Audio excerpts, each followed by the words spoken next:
ہمیں ابھی ہمارے سامنے رکھ رہے ہیں ابھی یہ کوئی طریقہ کار ہے. Leader of the house.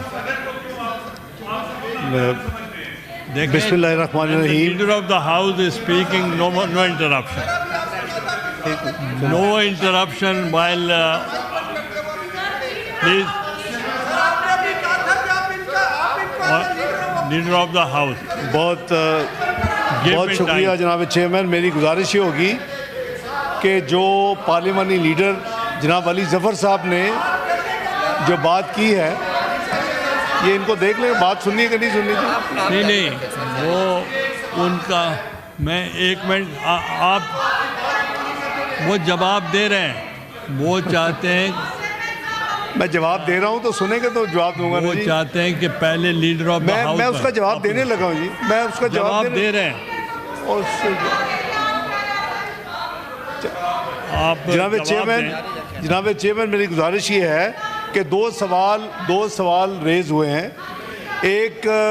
ایک جناب محترم علی ظفر صاحب نے فرمایا کہ پورے ہاؤس کو کمیٹی میں کنورٹ کریں. میرا خیال ہے کہ with all due respect house میں تو سب بولیں گے اور بولنا چاہیے.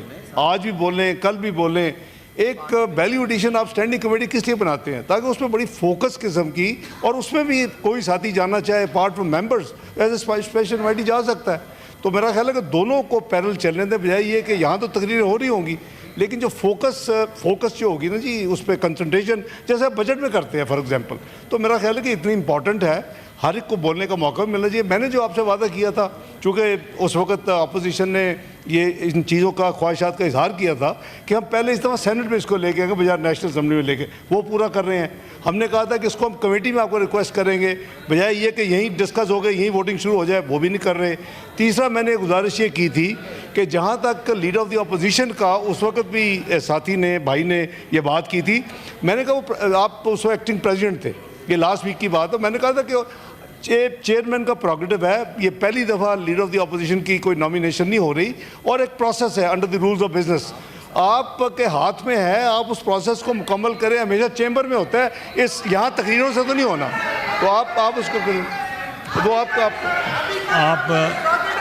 اس کا جواب میں سر میں اگر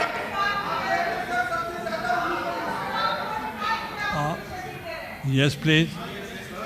میں یہ ریکویسٹ کرنا چاہ رہا تھا کہ یہ پہلے آئین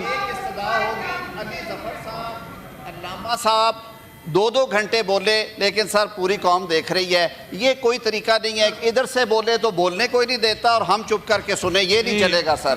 ہم حاضر ہیں, ہم بیٹھے ہیں شام تک, کل بھی بیٹھیں گے, پرسوں بھی بیٹھیں گے, جتنی دیر بیٹھنا پڑا. آپ بات کریں نا. میں دیکھیں ابھی پارلیمنٹری لیڈرز کو بولنے کا ٹائم میں دوں گا. پہلے ٹیکنیکلٹیز بات ہو رہی. اپنی آپ تو تشریف رکھیں. آپ نے بات کر لی ہے. میں صرف ایک چھوٹی سی بات کرنے لگا تھا سر. میں ایک پروسیس کی بات کر رہا تھا. تو آپ تشریف رکھیں, بیٹھیں. میں یہ کہنا چاہ رہا تھا,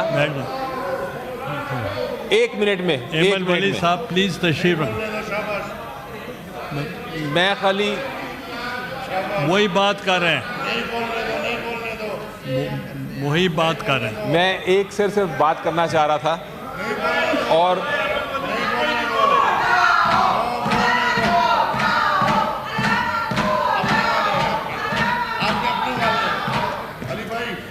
آپ کے میں صرف یہ کہنا چاہ رہا تھا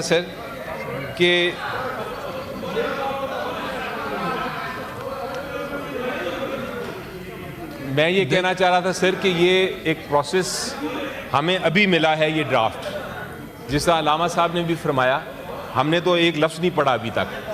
تو یہ ایک بلائنڈ سائڈ آپ اپوزیشن کو نہ کریں. جو لا منسٹر صاحب کہہ رہے ہیں کہ میں ایک مفہوم بتاؤں گا اور پھر اس کے اوپر ہم ڈیبیٹ کریں, ہم ڈیبیٹ نہیں کر سکتے کسی چیز پہ جب تک ہم اس کو باقاعدہ پڑھیں نا. تو ابھی آپ ایسے کوالٹی کا ایک پرنسپل, کوالٹی کا پرنسپل رکھیں سر, کہ نہ وہ بھی اس پہ بحث کریں نہ ہم کریں, ہم اس کو پڑھ تو لیں. یہ اگر ایک ون سائیڈڈ میں آپ کو دیں گے I'll guide one sided opinion دیں گے جو پبلک میں جائے گی تو یہ ہمارا تو موقف آئے گا نہیں اس وقت. بیرسٹر صاحب تشریف رکھیں گے, میں بتاتا ہوں. I had been the custodian of both the houses. یہ ہے کہ انہوں نے لے کیا, اس کو ایکسپلین کر دیں گے, جب آپ بولنا چاہیں گے بول لیں پلیز.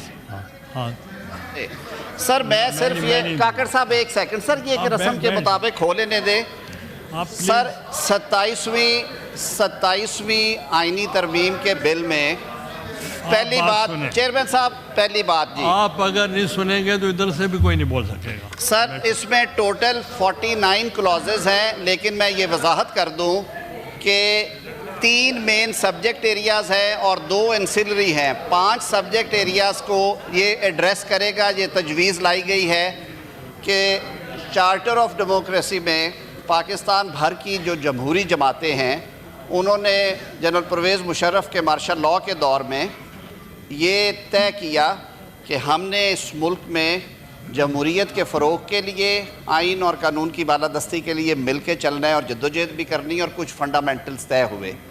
ان میں ایک جو نقطہ تھا وہ تھا وفاقی آئینی عدالت کا قیام, جس میں ساروں صوبوں کے ججز جو ہیں سپیریئر کورٹس کے ان کی موجودگی ہو, اور وہ جو آئینی معاملات ہیں آئین پاکستان میں وہ جو کلوزز ہیں آئین کی جو ڈیل کرتی ہیں کانسٹیٹیوشنل جورسڈکشن سے یا انٹرپریٹیشن آف کانسٹیٹیوشن سے متعلقہ, جو ہمارے آج کے قانون میں آرٹیکل 184, آرٹیکل 186, پھر 187 میں کچھ پاورز ہیں, پھر صدر صاحب کئی دفعہ ریفرنس فائل کرتے ہیں, بھیجتے ہیں, اس پہ اوپینین لیتے ہیں. وہ معاملات جو ہیں وہ آئینی عدالت سنے, اور ہماری جو ریگولر ہائی کورٹس اور سپریم کورٹس ہیں ان کا جو موجودہ ڈھانچہ اسی طرح برقرار رہے. اس میں سر سول, دیوانی, فوجداری, رینٹ, فیملی, کارپوریٹ, کمرشل, وہ سارے معاملات جو کہ 60,000 سے زائد کیسے سپریم کورٹ میں ہیں وہ وہاں پہ ان کے فیصلے ہوں, اور وہی فائنل عدالت ہوگی, اس کی کوئی فردر اپیل نہیں ہے. سر پچھلے 26ویں آئینی ترمیم میں جب ہم نے اس پہ مشاورت کی تو کچھ دوستوں نے یہ کہا کہ آپ اتنی بڑی ٹرانزیشن کی طرف نہ جائیں, اتنی بڑی تبدیلی کی طرف نہ جائیں, آپ ٹرانزیشن کے ساتھ چلیں, آپ آئینی بینچز بنا کے تجربہ کریں, معاملات شاید اس سے بہتر ہو جائیں, اور جو مقدمات کا تصفیہ ہے سپریم کورٹ میں وہ بہتر ہو جائے, اس کی رفتار بہتر ہو جائے. سر ہم نے بینچز 2/3 میجورٹی سے اسی ایوان میں یہ بل پاس ہوا, قومی اسمبلی نے پاس کیا, صدر مملکت نے اسینٹ کیا, یہ بل پاس ہوا, آئینی بینچز بن گئے سپریم کورٹ آف پاکستان میں. اب سر تھا یہ کہ وہی عدالت ہے, وہی جج صاحبان ہیں, جوڈیشل کمیشن آف پاکستان انہیں نامزد کر دیتے تھے, وہ دن کا زیادہ تر ٹائم کانسٹیٹیوشنل پٹیشن سنتے تھے, وہ جو معاملات ان کی جورسڈکشن میں تھے, اور باقی ٹائم پہ دیگر مقدمات بھی. لیکن سر فیکٹ آف دا میٹر یہ ہے کہ 5 یا 6% مقدمات ہیں ٹوٹل جن کا میں ذکر کر رہا ہوں,